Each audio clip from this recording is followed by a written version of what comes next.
নতুন ফাঁদ পেতেছে।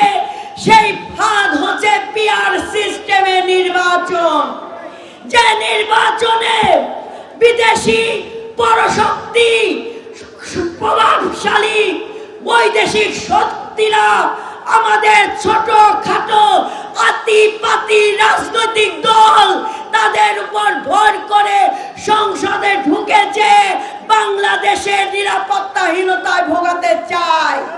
এই বাংলাদেশকে আজীবনের জন্য অন্য রাষ্ট্রের কাছে মাথা নত করতে যায়। যে ষড়যন্ত্র আমাদেরকে রুখতে হবে ভাইরা। ভারত ঘুমিয়ে নাই, ভারত খুব সজাগ আছে, আরো অনেক রাষ্ট্র সজাগ আছে। আমার প্রিয় ভাইরা, হাবিবুল নবী খান সোহেল ভাই বলেছে 17 বছরের বিএনপি ত্যাগ তিতিক্ষার কথা। আমি ঢাকা জেলা সাধারণ সম্পাদক হয়ে আমি আপনাদেরকে বলতে চাই, আপনারা হচ্ছেন আমাদের সবচেয়ে বড় শক্তি। বাংলাদেশের জনগণ আমাদের সবচেয়ে বড় শক্তি। দিন আজকে আমি আপনাদেরকে আহ্বান জানাবো, আপনারা সকলে স্ব এলাকায় যে জনগণের কাছে যে বলবেন আগামী দিনে বিএনপি ক্ষমতায় আসলে যুবকের জন্য কি করবে, নারীর ক্ষমতায়নের জন্য কি করবে, শিক্ষা ব্যবস্থার জন্য কি করবে, তরুণ প্রজন্মের জন্য কি করবে, কৃষক শ্রমিক জনতার জন্য কি পদক্ষেপ গ্রহণ করবে, যা আমার 31 দফায় দেওয়া আছে। ভাইরা, সংগ্রামী ভাইরা, এই গণতন্ত্র পুনরুদ্ধার আন্দোলন করতে যে সংগ্রাম করেছি, মিছিল মিটিং করেছি, অগ্রভাগে সবাই আমাদেরকে দেখেছে।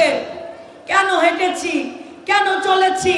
কারণ আমরা বিশ্বাস করি যত পথ হাঁটবেন জনগণ তত বেশি আপনার সাথে সম্পৃক্ত হবে। ভাইরা, তত বেশি আমাদের শক্তি মজবুত হবে, যে শক্তি মজবুত করে দিয়েছিলেন শহীদ প্রেসিডেন্ট জিয়াউর রহমান, যে শক্তি আরো মজবুত করেছেন দেশনেত্রী বেগম খালেদা জিয়া, যে শক্তি আরো মজবুত হয়েছে দেশনায়ক জনাব তারেক রহমানের নেতৃত্বে। ভাইরা, ষড়যন্ত্র কিন্তু জাতীয়তাবাদের নেতাকে ধ্বংস করার জন্য, তাই আমাদেরকে রুখে দিতে হবে সকল ষড়যন্ত্র।